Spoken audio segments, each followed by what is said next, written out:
It began in 83, the first year I was in UCD, the May of 83. I got the summer holidays from college, the end of first year, went back September, October, and decided, yeah, I want to start back running again. And the following July, I was at the Olympics in Los Angeles. Derry's answer to Zola Budd. That's what my race was one of the highlights of the games. It featured Mary Decker and Zola Budd. I remember going into the Coliseum through the tunnel, and the officials, it was Mary, Mary, Mary, and we got onto the track, and I remember thinking, wow, this is like running against a film star. But also I remember coming onto the track and never in my entire life encountering the experience of maybe 70,000 people, and they're there to watch us competing. And I think that was my wake-up call. Roisin, you have arrived. You're at the Olympic Games. And I remember that experience. Of all the experiences of the Olympic Games, that's my one that stands out in my mind. Walking onto the track and looking up and up and up, and the people never meeting the skyline in the Coliseum, and the noise, the atmosphere, but also the chance for Mary. She was the golden girl. It was just Mary Decker versus Zola Budd. And unfortunately, Mary Decker fell, tripping over Zola Budd's foot at the time.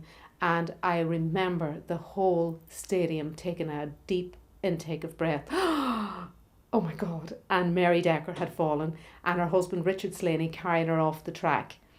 And at the time, that was just all people talked about. That was the Olympic Games, and it is remembered for the Olympic Games where Zola Budd tripped Mary Decker, not on purpose. These things happen in a race. Unfortunately, it was the Olympic final, and Mary Decker was not going to get a medal. But to me, that was the race of the Games, and I happened to be in the semi-final. There we are. That's Mary Decker. She was like a film star. The one that fell. The one that fell, yes, always remembered for that. My father was involved in athletics, and he was interested in having myself and my brothers involved in some type of sport, and they would have encouraged us. But yes, I was very competitive. Is it genetic? That's the $1,000,000 question. Is it genetic? Is it half genetic and half the environment that you're brought up in? I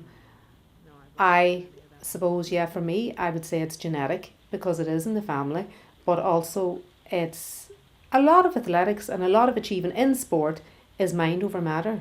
I can do it. We all got a goodie bag when we arrived there, and there was a number of things in it.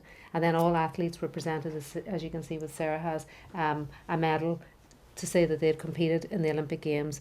My daughter Sarah has just come back from running in the European Club Championships in Spain last weekend. And the weekend before that, she was in Scotland. She got her second Irish vest at the age of 15. Absolutely loves it, and would be very enthusiastic about the sport. Likewise, my younger daughter Emer is equally as passionate, equally as good, but too young to get an Irish vest yet. But that would be her aim. Well, I'd like to run in the Olympics. Yeah. Yeah, it'd be nice. Follow Mum's footsteps. Do one better the next time. Just get into the medals. And all bronze will be doing you no harm here or there, you know. Not a lot of pressure, Granda. Yes, that's right. That's right. It was a chapter in my life. It's there, drawers closed. I heard Greg Allen in RTE interview a former Olympian that competed in the last London Olympics in, I think, 1936. And he said, it's something I put into a drawer and it's closed away. And you don't really think about it until somebody asks, like yourself, that rang up and says, well, we're going to be doing an interview. And all of a sudden you nearly feel like you have to open that memory drawer, get out the memories, dust them down and refresh yourself. And looking back, it was a chapter in my life. I was very successful. It was a major achievement. But having my children was a major achievement. Getting married was a major achievement. Getting my degree was a major achievement. They're all chapters in your life. I'm just lucky to have that extra chapter that not a lot of people have.